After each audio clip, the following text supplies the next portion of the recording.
전간술 씨는 1960년 강원도 울진군에서 태어나 초등학교 5학년 무렵까지 살았습니다. 이후 서울에서 대학과 군복무까지 마친 뒤 85년 2월 고향으로 돌아왔습니다. 건축공학을 전공한 그는 당시 울진 원자력 발전소를 짓느라 인력이 많이 필요했던 그곳에서 동아건설 울진지사 사원이 됐습니다. 만 25세 신입사원이었지만 울진원전 1호기 토건공사 중 철골부문 관리직을 맡아 인부들의 작업을 감독했습니다. 울진원전 1호기 토건공사 현장 감독으로 참여. 그때가 한창 국가에서 원전 건설을 밀어붙이던 때인데 막상 기술자들이 없어서 나라에서도 헤매고 그랬어. 울진 그 총구석은 더했지. 건축가 나왔다고 하니까 그냥 데려다가 현장 감독을 시킨 거야. 울진원전 1, 2호기는 부산 기장군에 있는 고리 1에서 4호기, 경북 경주시에 있는 월성 1호기, 전남 영광군에 있는 영광 1, 2호기에 이어 한국에서 8에서 9번째로 계획된 원자력 발전소입니다. 1982년 3월에 동시 착공해 1호기는 1988년 9월, 2호기는 그 이듬해 9월에 상업운전을 시작했습니다. 전 씨는 그중 1호기 공사에 약 1년 6개월 참여했습니다. 현장 투입되기 전에 한전에서 건축 전공 기술자들을 데려다 놓고 원자력에 대해 교육을 시켰어. 그때 언뜻 들은 것만으로도 야, 이건 위험한 거구나, 시한폭탄이구나 싶었지. 처음으로 프랑스 기술을 들여온 거라는데 자기들 말로는 방사능이 하나도 안 샌다고 하는데 진짜 그렇다는 보장이 있나? 또 온배수가 유출되면 주변 바닷물 온도가 5도 올라간다는데 그건 정말 큰 문제거든. 그래도 찜찜하지만 별 수 있나? 먹고 사는 게 중요하니까 그냥 했지. 울진 1호기 공사를 마친 후 전 씨는 회사를 나와 개인 사무실을 낸 뒤 지역에서 건설업을 했습니다. 그러다 99년부터 다시 2년간 동아건설 하청사업자로 울진원전 5, 6호기의 철골공사에 참여했습니다. 그의 사무실과 집이 있는 울진군 죽변면은 원전에서 직선거리로 3km가 채 안 되는 곳입니다.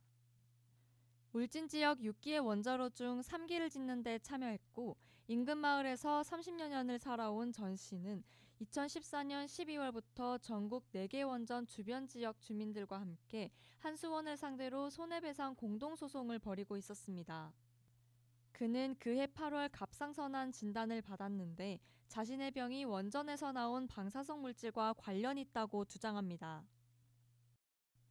2014년 암수술, 합병증과 우울증 시달려 전 씨에게 처음 갑상선 질환이 발견된 건 2013년 말입니다.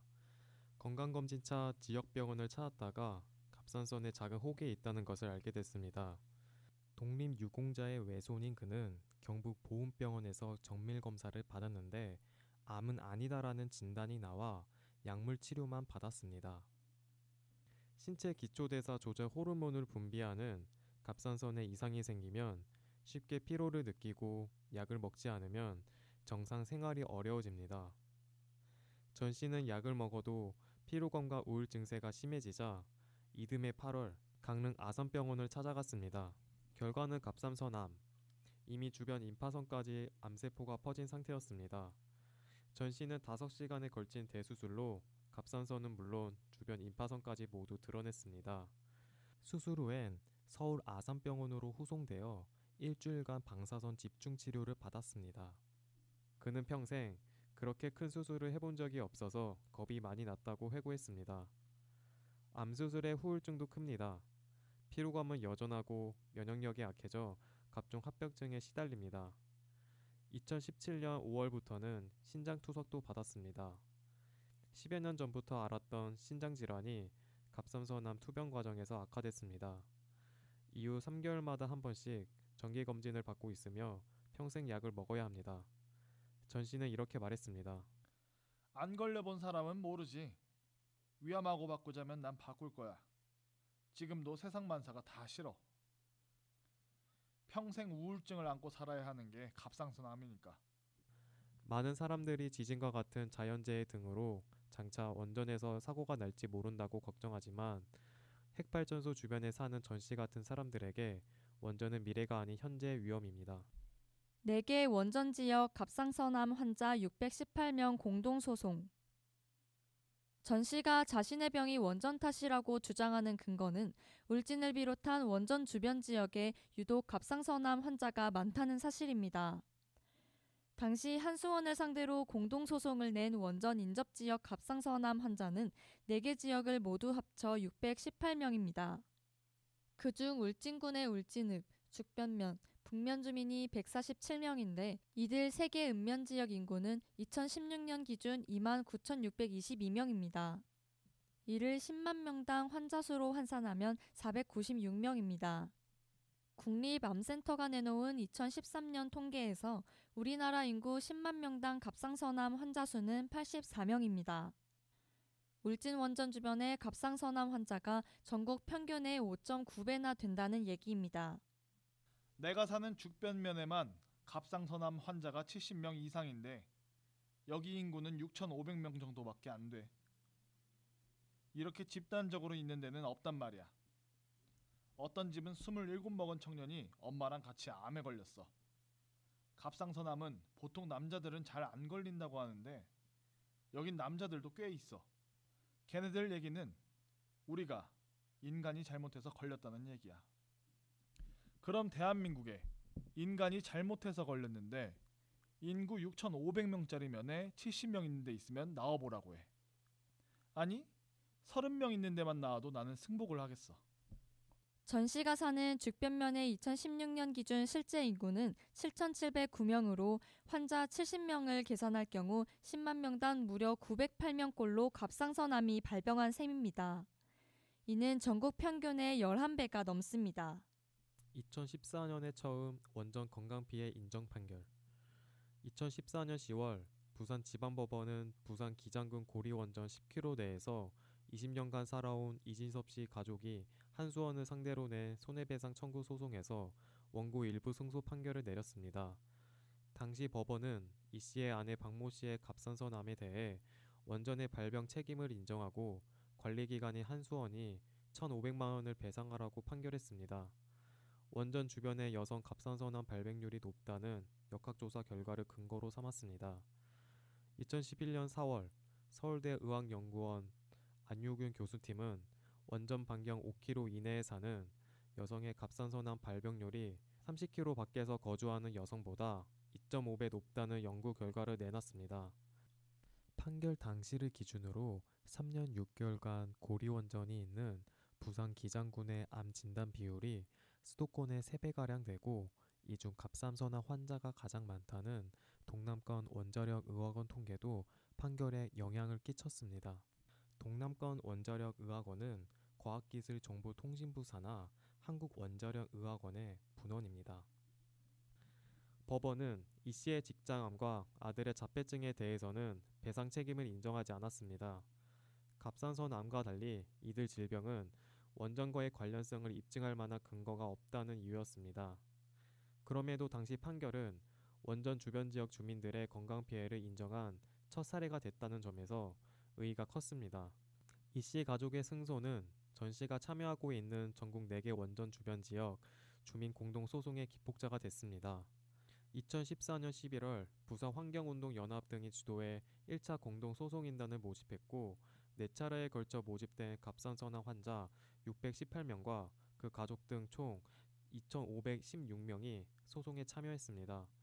소송단은 갑상선암 피해자에게 치료비와 함께 1인당 1,500만 원을, 배우자와 부모 자녀에게는 각각 300만 원과 100만 원을 위자료로 지급하라고 요구했습니다.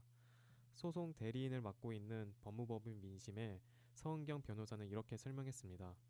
공동소송 원고를 갑상선암 피해자와 그 가족으로 한정하고 원전 반경 10km 이내에 5년 이상 거주 조건을 정한 것은 이진섭 씨 소송의 영향입니다.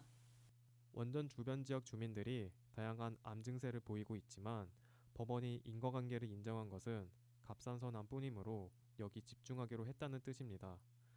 동국대 의대 김익준 교수의 저서 한국 탈핵에 따르면 가동 중인 원전에서 배출되는 주요 방사선 물질은 삼중수소, 요오드 131, 스트론튬, 플루토늄, 세슘 137, 코발트 등입니다. 이런 방사선 물질은 원전 주변 지역의 호흡기, 음식 등을 통해 몸속에 들어가 내부 피폭을 일으킬 수 있습니다. 그러면 각종 암, 불임, 유산, 기형 등의 유전병, 그리고 심장질환 등이 발병할 수 있습니다. 특히 세계 모든 인종에서 여성 갑상선암 발병이 두드러지는데 이유는 아직 밝혀지지 않았으나 여성 호르몬의 작용과 관련이 있는 것으로 추정되고 있습니다. 수십 년 피폭 주장의 한수원은 기준치 이하 응수. 원전 주변 지역 주민들의 공동 소송에서 쟁점은 원전에서 유출된 방사성 물질과 갑상선암 발병 사이에 인과관계를 규명할 수 있느냐는 것입니다.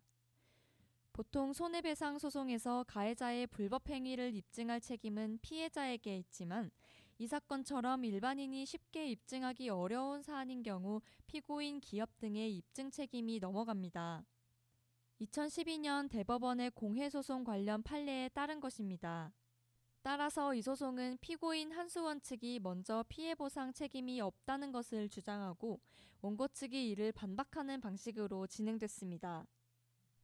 서 변호사에 따르면 한수원 측은 지금까지 원전에서 방사성 물질이 유출된 건 맞지만 이는 극히 미량에 불과하며 자연 상태에 존재하는 양과 비슷한 방사선 양을 갑상선암 발병의 주범으로 볼 수 없다고 주장하고 있습니다. 전태훈 한수원 홍보팀 차장은 2017년 8월 18일 단비뉴스 인터뷰에서 이렇게 말했습니다. 저희들은 아니라고 생각하고 있지만 재판 중인 사안에 대해 별다른 입장을 밝힐 게 없습니다. 반면 원고 측은 원전에서 배출된 방사성 물질의 양이 한수원 주장보다 많으며 한수원이 내세우는 피폭 기준치는 비합리적이라고 주장합니다. 월성원전 주변 지역 공동소송인단을 지원하고 있는 이상홍 경주환경운동연합 사무국장은 이렇게 말했습니다. 2015년부터 우리 측 증인으로 소송에 참여한 크리스토퍼 버스비 유럽 방사선 위험위원회 과학위원장은 한수원이 내세우는 국제방사선 방호위원회 기준치 산정 방식 자체가 잘못됐다고 주장합니다. 국제방사선 방호위원회 기준 이하의 저선량 방사선도 수십 년간 지속적으로 노출되면 충분히 암을 유발할 수 있다는 게 버스비 박사와 우리 측의 주장입니다.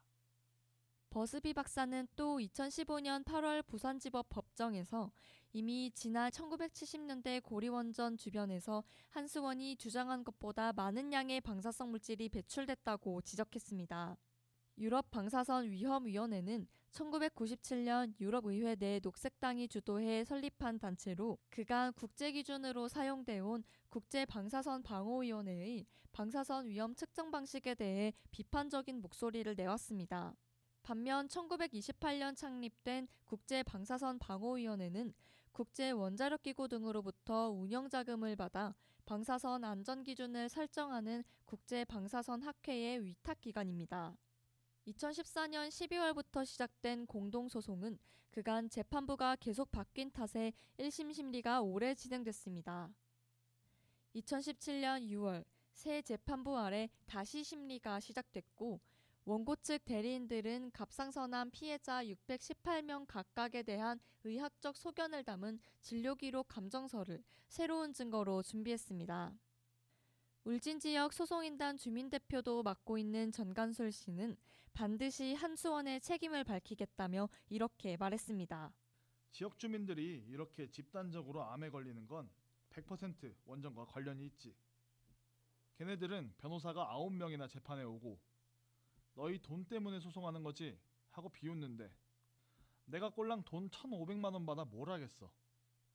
우리가 이렇게 소송하는 것은 다음 세대 애들을 위해 잘못된 건 고쳐야 된다는 생각 때문이지. 하지만 2022년 2월 17일 1심 재판부는 원고들의 청구를 기각했습니다. 피폭과 갑상선암과의 인과관계가 명확하지 않다는 이유에서였습니다. 이에 원고 측은 항소를 결정했습니다. 국가의 가해자 심리가 진상규명 걸림돌. 원전에서 유출된 방사선 물질이 인체에 미치는 건강 피해에 대해 의학 전문가들은 엇갈린 의견을 보이고 있습니다.